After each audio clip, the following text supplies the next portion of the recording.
人说是哇，它桥都断了，看见没？我勒个天哪！哎呀，Yupi！ 姑姑来上面识图的小可爱们，大家好，我是你们的 Yupi， 欢迎来到我的频道。现在呢是晚上的11点钟哈，我被摄影师薅起来哈，他告诉我今天咱们要反时间游冰岛，我们将沿着1号公路沿冰岛南岸行进，途经著名南部小镇维克、黑沙滩以及著名的杰古沙龙冰河，最后到达龙虾小镇霍芬。7月份的冰岛差不多已经进入了极昼，每天天黑的时间大约只有2到3个小时，所以夏季游冰岛错峰出行是一个很好的选择。出发之前，咱买一个冰岛面包来尝一下。哇，各种各样的冰岛面包，这个是肉桂卷，哇，还有各式各样的甜甜圈。来尝一下哈，冰岛肉桂卷啊，也算是一个特色美食了。捏上去软软糯糯的，哇，好香，还是热的。好吃。我个人是不太喜欢肉桂的哈，但是它放在面包里又很好吃，特别的松软，面包体还有一点那种糯糯的那种感觉。搭配上那个肉桂的味道。美好的一天开始了。这是凌晨4点的史托克间歇泉。冰岛丰富的地热资源使它每5到10分钟就会喷发一道沸腾的水柱，高达30到40米，周而复始。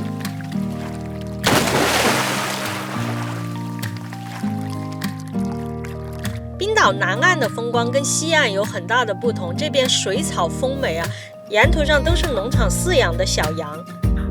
来摸一下，哎呀，哎呀，哎呀，哎呀，冰岛马，哎呀，小短腿儿啊，小短腿儿。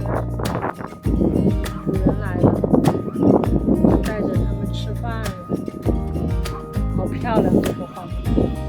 7月末，如果运气不错，在高海拔的位置还能看到鲁冰花花海，紫色的花串层层叠叠，点缀着夏末的冰岛。在我们前方这个小镇就是冰岛著名的南部小镇维克，它方圆大概70公里，镇上居住着600多居民。别看它小啊，它可是南部非常著名的旅游集散地。在维克小镇呢，最著名的2个打卡点哈，一个就是我身后的红顶教堂啊，每年吸引了非常多游客在这里来打卡。而另外一个著名的景点呢，就是离维克小镇12公里的黑沙滩。我们现在就咻，什么妖风妖浪，我天！在黑沙滩旁，这些耸立于大西洋中的雷尼斯岩柱，传说是冰岛巨魔的遗骸。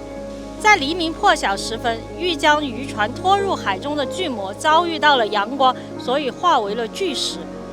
无论天气平和还是狂暴，黑沙滩都会有这样的滔天巨浪。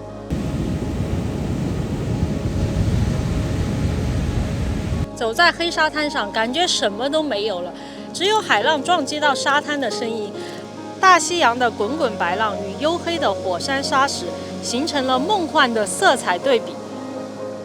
大家来黑沙滩旅游啊，一定要注意安全啊，不要离海岸线特别近，也不要背对着海滩。当当当当当当当当当，是不是感觉这个场景很熟悉呢？《权力的游戏》第7季为了展现绝境长城以北的凛冽风光，就曾在黑沙滩取景。月亮走，我也走啊！披星戴月的让你们感受一下午夜的冰岛。这什么情况哦？什么情况哦？这前面这是什么警车呀？封路了。封路了？啥意思啊？先靠边看一下什么情况。啥情况？说是前面封路了，涨洪水可还行，那个维克那边上面有个冰川，说是上面的冰还是火山运动啊，然后掉了一块大冰在那个湖里边，然后现在那个水涨上来，把前面的路全部都已经淹了。你看我们现在大概在这个位置哈，整条线已经全部封起来了，是封起来了哈，应该是这个地方，应该是这条水线哈，现在路面已经被整个淹住了。维克这边的车全都过不来了。No. Okay. You have to wait. Yeah, you have to wait. Okay. Maybe it open today. I don't know. Okay. Is there any chance that you can go through today? Or It might be if Maybe. everything goes up. Then. 刚才问了一下警察叔叔啊，他的意思就是说祈祷上帝吧，有可能呢今天早上就通了，也有可能2-3天以后才会通啊。现在要等今天早上大概8点钟的一个风险的评测报告，然后才能确定这条路到底能不能通了。我说吧，这冰岛是不是不欢迎我？上次来啊，素材丢了，这次来啊，发洪水了，唉。刚才我无人机过去看了一眼啊，临近我们这边这个桥呢是没有被水淹的，我估摸应该是在维克那边那个道被水淹了。现在警察的意思就是，如果着急你要回去的话，比如说飞机什么的，你就要往北线那边开。如果这样的话，开回雷克雅维克得开1000多公里。我发现呢，应该是这次出门啊没有看老黄历哦，但是啊，我的观众朋友们都是我的老黄历哈，这个时候看我这么悲惨，应该已经一键3连了。真的美，等了1天了，又开始下大雨了。走走走，去加油站里吃点东西。我的天，绝了！好多人在这儿等那个路修好。看一下，还有一些鸡肉。冰岛加油站里吃的东西还是挺多的，汉堡啥的。还有这边还有一些米，整点米吧。还可以搭配一点沙拉什么的。你要啥？一样。一样的。OK。这一份儿差不多人民币175块钱。肉还给的挺多的，好饿呀！我的天，1天没吃东西了，我已经。官方消息是晚上8点的时候可能会通了，现在都在等消息。太绝了，啥事儿都能遇得到。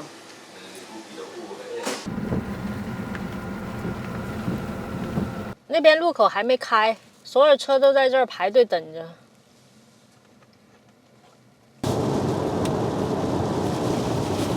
终于把路开了。看这边上，这怕是昨天这些地方都全部是被淹了。道路好像是已经被冲毁了一段了。看，哇，这都已经清了1天了。这还有大卡车清了1天才刚刚的，路基已经边上已经全烂了。左边这路基你看都垮下去。是啊，整个断了都，整个冲断了已经。还是这冰岛的路障的，冰岛路政都还在那儿工作呢，前面。哇，对面已经好多车在等着要过来。这路被冲烂了。这路是已经完全烂了。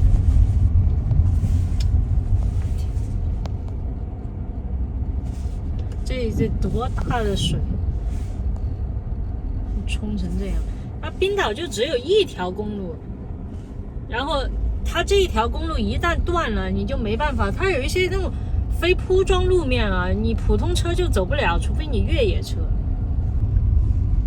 有人说是哇，它桥都断了，看见没？我勒个天啊！哎呀！你看这水，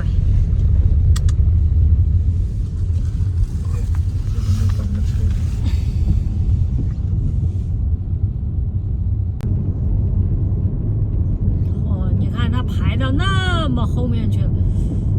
这2天呢，过冰岛来，那真的是有点难受。了，堵了2天在这里。虽然耽搁了行程，但阴差阳错收获了雨过天晴的美景，事儿不大，咱们继续出发。冰岛是我目前为止去过国家中瀑布最多的，它们或飞珠溅玉，或袅袅飘烟，或雄伟磅礴，各有各的美。你们听见它们的叫声了吗？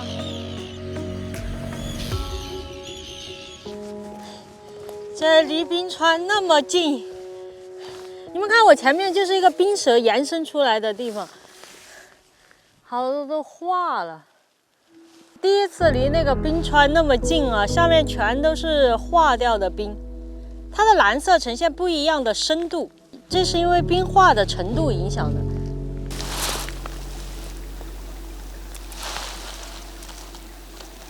这些岸边的碎冰冰好像一颗一颗的钻石，在阳光的照射下，感觉晶莹剔透的。这些冰块有可能都已经存在了上亿万年了。大家现在看到的就是杰古沙龙冰湖，它是由瓦特纳冰川的一条冰舌融化而成。瓦特纳冰川是欧洲最大的冰川，占冰岛国土面积的8%，总面积达到了8100平方公里，冰盖最后处可达1000米。60年代的时候，这一条冰舌还能够一直延伸到入海大桥那个位置，但是随着全球气温的变暖，现在这一条冰舌已经退到了杰古沙龙冰河的很后面了。预计在50年后，这一条冰舌就会彻底消失。而瓦特纳冰川也以现在每年下降1到2米的速度，在急速的融化，预计到下个世纪末的时候也会彻底的消失。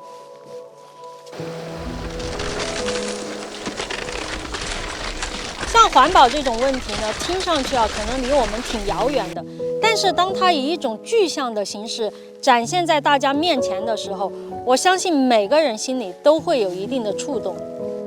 看完杰古沙龙冰河呢，咱们就驱车前往今天的最后一站——龙虾小镇霍芬。霍芬小镇呢是冰岛东南岸上著名的渔港啊，它也是冰岛第2大渔港。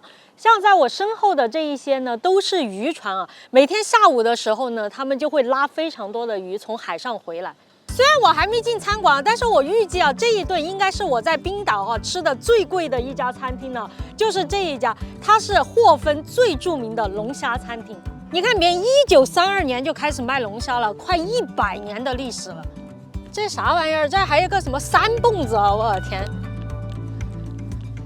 进来以后，整个餐厅呢都是一个木头结构的，很典型的海边小屋。再看这边啊，墙上还有曾经渔民捕鱼的画面，你看捕的鲨鱼。OK， 先听。哎，你这个虾这个上在你那边去了啊？这个虾是我的。